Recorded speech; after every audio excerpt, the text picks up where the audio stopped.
this Twitter account called College Football Film Room. I don't know if you've seen it. Yes, I have. Well, they posted a stat today that apparently Jamarco's played 155 snaps this year, and he's only allowed one quarterback pressure, Correct. which Coach Stud just said is inaccurate. But I was just wondering, when you watch him on film, how good has he been playing? How good is he? And can you put perspective of just what does Ohio State have at left tackle right now? So I think Jamarco's been playing at a very, very high level. The statistic, you said there was only one pressure. Yeah. Like Coach said, so it might be inaccurate according to, it's all based on bias and perspective, but Jamarco's been playing at a very, very high level. The guy, he's actually been kind of setting the tone for what we expect at left tackle and what we expect in games. Against Rutgers, he took 3 guys out on one play. I was on the backside of the play, and Jamarco's out there leading it from JT. So I think we have one of our pillars and our cornerstones of the Ohio State offense right now is at our left tackle spot. Dude's playing at a very high level, and we continue to expect him to get better throughout the year as well with our left guard, center, and right tackle. So. Did y'all play that play over and over on the video to inspire people? Something like that when Jamarco does that? Yeah, I think there's a motivational aspect behind it because he sets the tempo and he sets that expectation, so you have to play him and imitate his style of play. So we're just continuing. Whoever can get the most knockdowns, be the most nasty, the most vicious during a game, that's what we kind of expect. What is your feel? What's your sense, your barometer of this offense right now going into game? What is it, 6? 6, yeah. Where you guys are in relation to where you were like 3 or 4 weeks ago from the sense? Do you feel like a powerful unit now? Well, what's just your sense? I think, there's been a lot of progress, and I think a lot of people can, if you're blind if you can't see that. Because I know I saw the interviews yesterday with JT taking a little bit of heat. There's just a lot of progress has been made, a lot of things have been changed, and again, it's what the defenses are presenting us each and every week, because you're not seeing a traditional, thank you so much, excuse me, shower sweats. The defenses aren't giving us the traditional under and over defense. They're giving us odd, and they're just going after us. And so, especially teams that they know we like to run the ball, we're a power run team, and again, you're starting to see a lot of movement, a lot of blitzes, and they're doing the best they can. So again, I know our defense does the same type of thing. They present, they give all kinds of different looks for offenses into that week.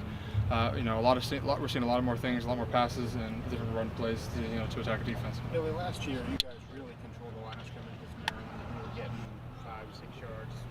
Just blowing off the line. How much better is that defensive line this year? Well, again, you have to respect an opponent. I don't know how much better they are. I can probably tell you that better after the game. Again, you expect a scrappy unit. Those guys up front, number 1 in particular, number 50 I believe is the nose. Guys, they go hard. It's exactly what you expect out of Maryland defense, and we're looking for a good challenge. How fun is it blocking for a 2-back set when those 2 backs are J.K. Dobbins and Mike Weber? Well, both of them kind of present their own different unique styles. I don't know when particularly when they're in the backfield together or who's back there at times. Because we're pushing the ball very well right now.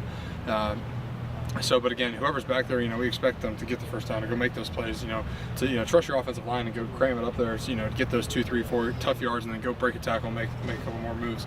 Those two both are electric back there. And again, I'm just happy to have Mike Weber back, and it presents our offense again another dynamic that most offenses don't have. I know that there are going to be plays where the offensive line makes running backs look better, but I'm assuming that the reverse is also true. And aren't those 2 guys that can make an offensive line look like they opened a huge hole when it wasn't quite as hard? Yeah, I think some people saw that with Indiana, especially because JK on the one power play we ran, he's just scooted right in there. It was gone. Again, a guy who might be 6 foot, 210 might not be able to fit through those type of holes, but JK is able to. Again, both of them present their own different positives and perspectives. So again, we're just go out there and just go block for them. So you followed the path that Pat did last year, switching from guard to center. He won the Remington. I asked Stud how you were doing, and he touched about you. How do you think you played this year, and how was the transition when they called out you? Halfway through the season, basically. Well, I think one, I'm not really interested in where I stand in the Remington list. I just try to make sure that the offense wins. The offense and the Buckeyes win every week in and week out. We always say is the team goes, you go, and so those awards and accolades continue to will follow you through. there's room for improvement as always. Again, continue hand position, making sure you get nasty on the field.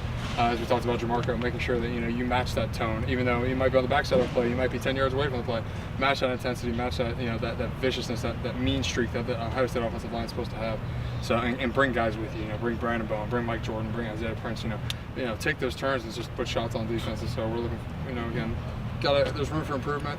And can't be satisfied. When it got teased off on you like that guy did on Saturday night.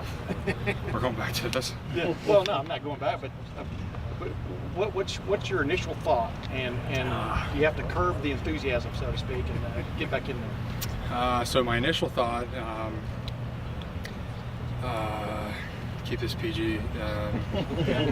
Just get after the next play type deal. Curb your enthusiasm, because again, you're playing a game of emotions, and there's a lot of highs and lows to it. So you just got to make sure you contain your emotions and then find that right moment and just go tee off on the guy or whoever that case might be.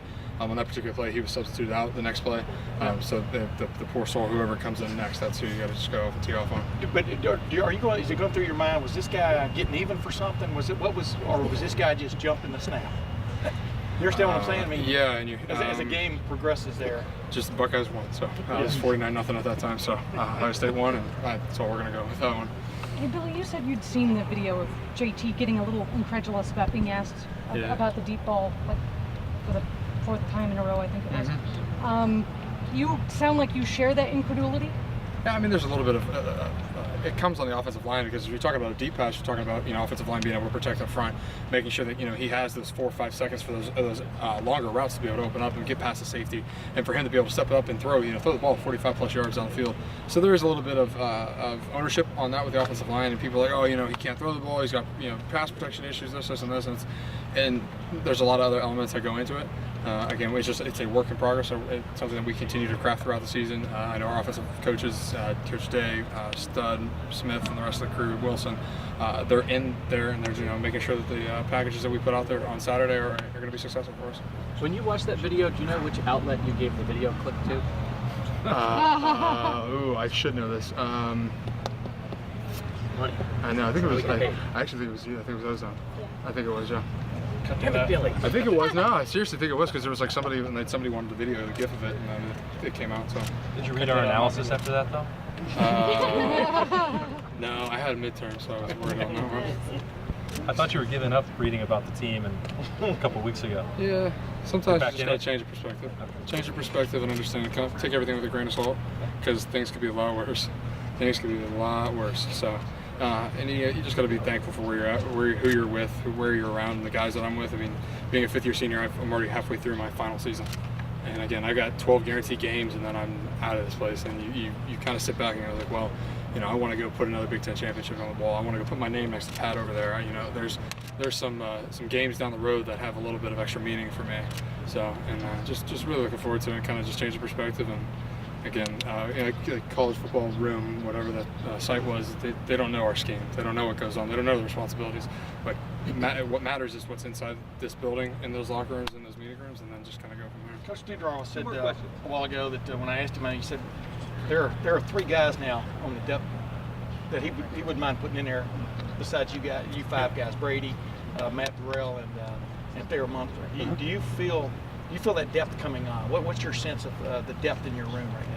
I think it's continuing to grow. I think there's a lot of movements and a lot of positive things being made. Malcolm Pridgeon, Wyatt Davis in particular, that I can say off the top of my head. Josh Albee as well. Yeah. Guys like Demetrius Knox and I think Brady, or you already talked about Brady. Those kind of guys, they've been consistent enough, and being able to see, guys like Wyatt Davis come in along, who, he's 2,000 miles away from home and has no idea what's really going on, but to see him take those steps every single week to continue to get better, and that's what's important about, the offensive line depth, is continuing to make those developments throughout the season and not just be complacent and say, hey, I'm going to get redshirted this year. It doesn't matter to me. I'm just going to say, screw it. So. Is that the luxury of blowing teams out, that these guys get some extended time?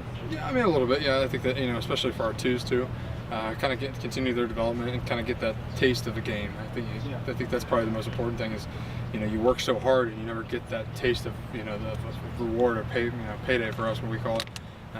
So again, guys like Thayer, I know, because I room with him every Friday. He's my hotel roommate, and it's kind of like, all right, hey, you got to be prepared for this, but most importantly, have fun. I mean, my God, this is a business, but still have fun. So. Billy, thank you very much. Thanks, Billy. Thanks, Billy. We got two more players.